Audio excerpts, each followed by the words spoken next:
ಮಂಜುನಾಥನ ಸನ್ನಿಧಿಯಲ್ಲಿ ಏನಾಗ್ತಾ ಇದೆ? ಲಕ್ಷಾಂತರ ಜನ ಭಕ್ತರು ಹೋಗ್ತಾರೆ.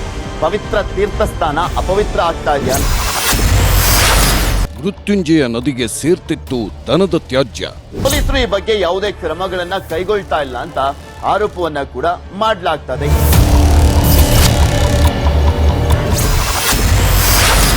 ಭಕ್ತರ ನಂಬಿಕೆ ಜೊತೆ ಆಡಿದ್ರು ಚಲ್ಲಾಟ.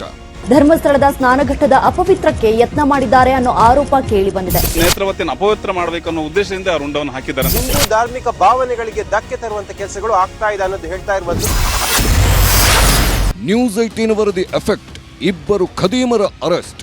ದನದ ತ್ಯಾಜ್ಯ ಎಸೆದ ಇಬ್ಬರು ಆರೋಪಿಗಳನ್ನ ಧರ್ಮಸ್ಥಳ ಪೊಲೀಸರು ಅರೆಸ್ಟ್ ಮಾಡಿದ್ದಾರೆ. ಬಂಧಿತರನ್ನ ಕತ್ರಿಗುಡ್ಡೆ ನಿವಾಸಿ ಮೊಹಮ್ಮದ್ ಇರ್ಫಾನ್ ಮತ್ತು ಮೊಹಮ್ಮದ್ ಅಜ್ಮಲ್ ಎಂದು ಗುರುತಿಸಲಾಗಿದೆ. ಪವಿತ್ರ ಮೃತ್ಯುಂಜಯ. ಇದು ನ್ಯೂಸ್ 18 ಬಿಗ್ ಇಂಪ್ಯಾಕ್ಟ್.